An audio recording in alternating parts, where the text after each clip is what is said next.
Hi everyone, this is History Chapter 7 and Imperial Center, Vijayanagar. And today our topic is the Royal Center, and the other one is the Sacred Centers. So let us start with the Royal Centers. The Royal Center was located in the southwestern part of Vijayanagar Empire, and in this center it was included over 60 temples. Almost 60 temples were found on this particular area. Temples and cults was important for rulers who were trying to establish and legitimate their authority, because the idea behind making temples was that it shows the power of the emperor or the power of the noble people. But about 30 building complexes have been identified as palaces. These are relatively large structures that do not seem to have been associated with any ritual functions. Now, one difference between these big structure houses and temples were that temples were made of strong materials like stone, and the other structures were made up of perishable articles. The Mahanavami Dibba. So when we discuss about the palace of King's Palace, there were two distinctive features of this palace. One was the audience hall, the other one was the Mahanavami Dibba. The entire complex is surrounded by high walls of two rounds, and in between two walls there were streets. The audience hall is a high platform with slots of wooden pillars, and on the top of the pillars there was second floor. The second floor was rested upon those pillars, and next is the other thing was the Mahanavami Dibba, located on one of the highest point in the city. The Mahanavami Dibba is a massive platform rising from a base of about 11,000 square kilometer, and its height was 40 feet.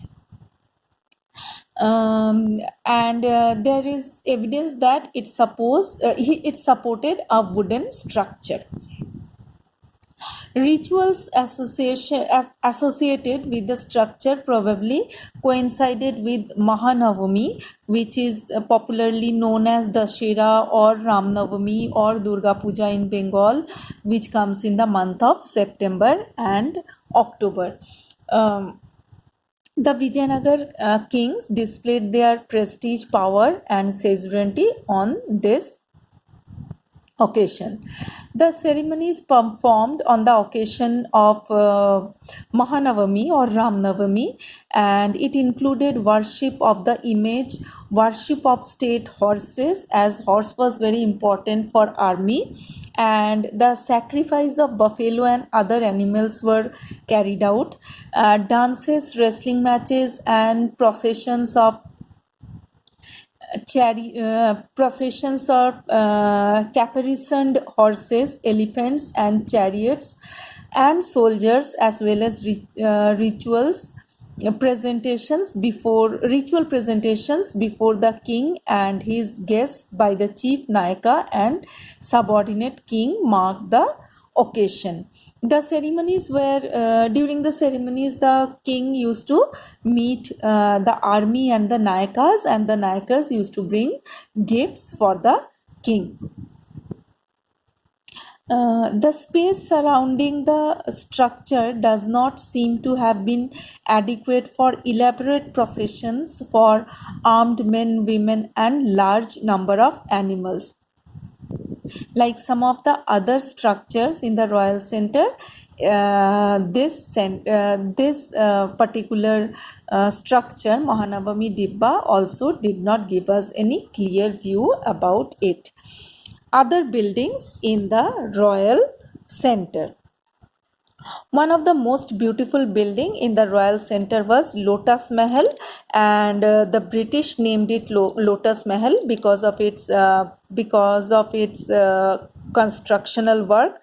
Historians are not quite sure about the use of this lotus building, but Mackenzie suggested that it was used as council chamber, and the king and his advisors used to meet here.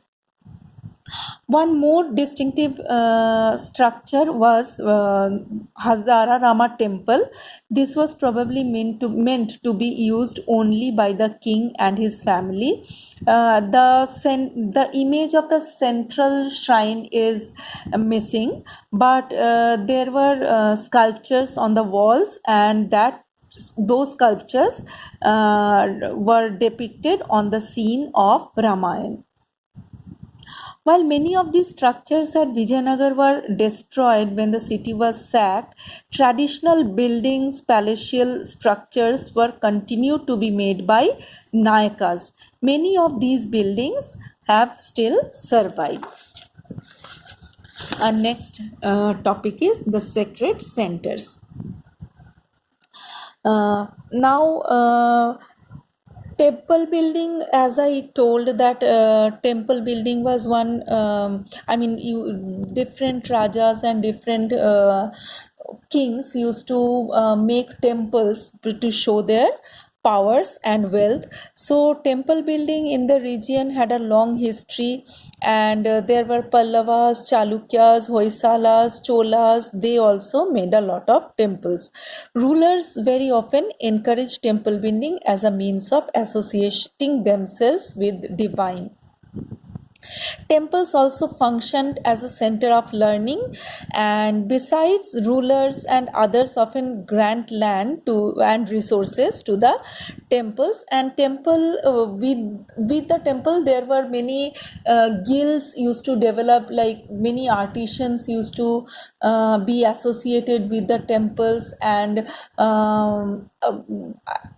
there were many activities which revolve around the temples. And it is likely that the very choice of the site of Vijayanagar was inspired by the existence of the shrines of Virupaksha and Pampadevi. In fact, the Vijayanagar kings claimed to rule on behalf of the god Virupaksha, and there were the kings to sign any royal documents. It was written Shri Virupaksha. That means on behalf of Lord Virupaksha, the king used to sign the documents, and the rulers they using their title as Hindu Suratrana. That means the Hindu sultans. Even as they drew on earlier traditions, the rulers of Vijayanagar innovated and developed royal portrait sculptures also. Gopurams and mandapas. In terms of temple architecture, by this period, there were some new features also, and those were making gopurams. Gopurams were made on top of the gateways of the temples, and those were very high. And the gopurams is a by seeing the gopurams from far away, it indicated that there is a temple situated on that place. And these royal gateways, the gopurams, were established by the kings to show their wealth.